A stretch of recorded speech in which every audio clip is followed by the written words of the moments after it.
भगवान राम की नगरी अयोध्या में 22 जनवरी को श्री राम मंदिर में रामलला की प्राण प्रतिष्ठा हो गई। अयोध्या में बना राम मंदिर भारत समेत दुनिया भर में फैले हिंदुओं के लिए आस्था का बड़ा केंद्र बनकर उभरेगा।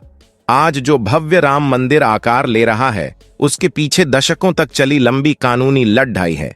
अयोध्या में राम मंदिर निर्माण का सफर काफी चुनौतियों भरा रहा है। बाबरी विवाद, अदालतों में चली लंबी लड़ाई और फिर शीर्ष अदालत के फैसले के बाद मंदिर का निर्माण शुरू होना। आज जानते हैं बाबरी मस्जिद की यह सच्चाई जो आपको कोई नहीं बताएगा। यूं तो हम ऐसे देश में रहते हैं जहां आए दिन बहुत से विवाद चलते रहते हैं। एक विवाद सुलझता नहीं, दूसरा और खड़ा हो जाता है। पर एक विवाद ऐसा था जो अब लगभग खत्म ही हो गया है, और वह है विवादित जमीन का विवाद। सुप्रीम कोर्ट ने 9 नवंबर 2019 को अपना फैसला सुनाया था कि विवादित स्थान पर मंदिर बनाया जाएगा।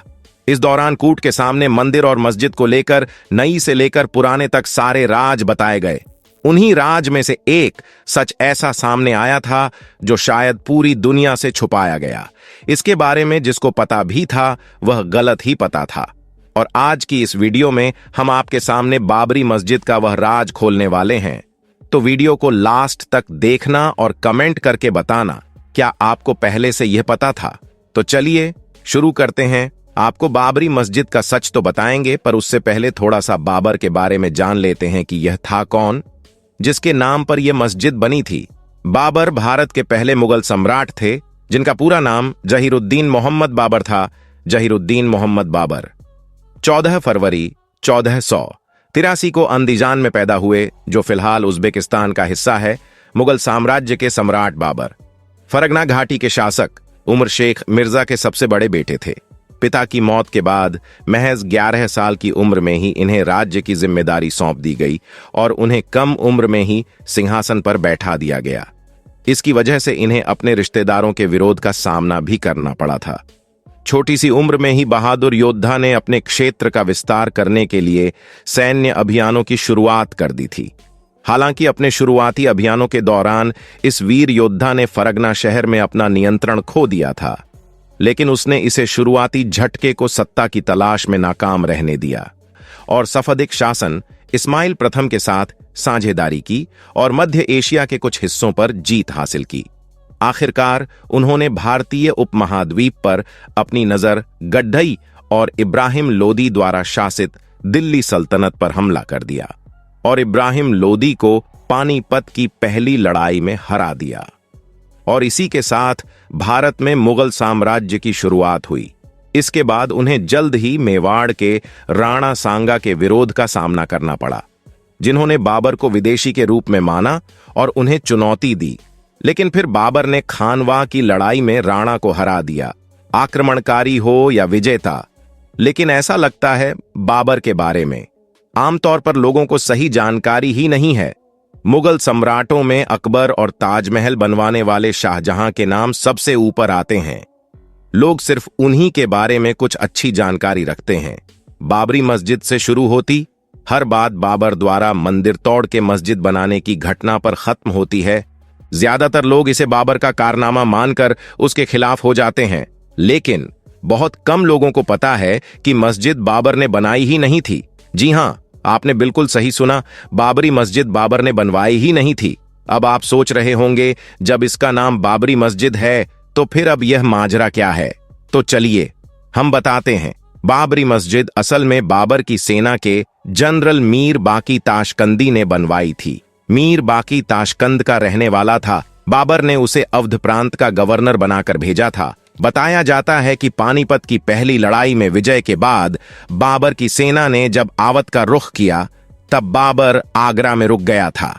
उसने मीर बाकी को कमान सौंप दी थी। जिस मस्जिद पर सदियों से विवाद जारी है, वह भी असल में मीर बाकी नहीं बनवाई थी और बाबर को खुश करने के लिए उसे बाबरी मस्जिद का नाम दे दिया। अब कुछ लोग यह भी कहते हैं कि मस्जिद को बाबर के हुक्म पर ही बनवाया गया था। बात चाहे कुछ भी हो, और दोनों स्थितियों में बात सामने आती है कि बाबर का उस मस्जिद की तामीर में फिजिकल कोई रूल नहीं था। अब आपको एक और दिलचस्प बात बताते हैं। जिस बाबर को खुश करने के लिए मीर बाकी ने इस मस्जिद का नाम बाबरी मस्जिद रखा था, उसी बाबर ने उसे अपनी सेना से निकाल दिया था। जनवरी फरवरी 1526 में बाकी को लाहौर के पास जबलपुर का क्षेत्र दिया गया और बल्ख, जो कि अब अफगानिस्तान में है, वहां एक विद्रोही को वश में करने की जिम्मेदारी दी गई। यहां से वापस आने के बाद बाकी को चिन्ह तैमूर सुल्तान के नेतृत्व में 6-7 हजार सैनिकों का कमांडर बनाया गया। इसके बाद 1528 में इस सेना को एक अभियान पर चंदेरी भेजा गया। यहां से उनके दुश्मन भाग निकले और चिन्ह तैमूर सुल्तान को उनका पीछा करने का आदेश मिला, जबकि कमांडर बाकी को इससे आगे न जाने का हुक्म हुआ। मार्च 1528 में चिन्ह तैमूर सुल्तान के ही नेतृत्व में बयाजिद और बिबन, जो कि इब्राहिम लोदी के कर्मचारी थे, उनको अवध के पास पकड़ने के लिए भेजा गया। इन दोनों ने मुगल सेना से लखनऊ का मुगल किला छीन लिया और 1529 तक लखनऊ को अपने कब्जे में रखा। मुगल सेना की इस हार का ठीकर बाकी के सिर फूटा। उस वक्त लखनऊ किले की जिम्मेदारी बाकी के कंधों पर थी, लेकिन बाबर हार मानने वाला नहीं था। उसने कुकी और अन्य के नेतृत्व में और सेना भेजी। बयाजिद और बिबन को जब और सेना के आने की भनक लगी तो लखनऊ से भाग निकले।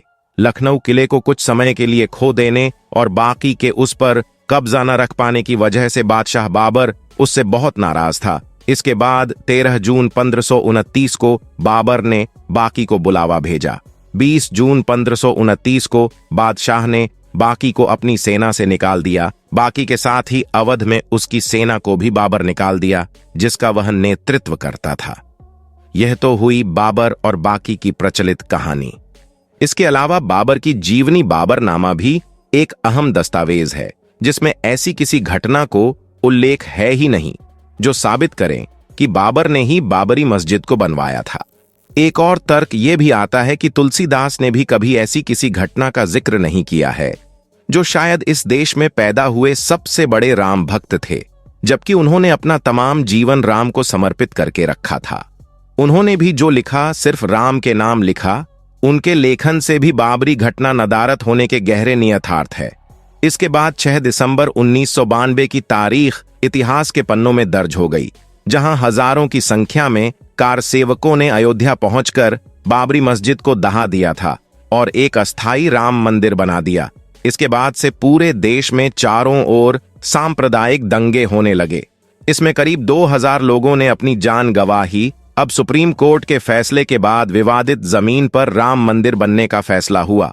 अब आप हमें कमेंट करके बताइए कि आपको यह बात पता थी, और बाबरी मस्जिद से जुड़ी और भी कोई जानकारी हो तो उसे आप हमारे साथ शेयर कर सकते हैं।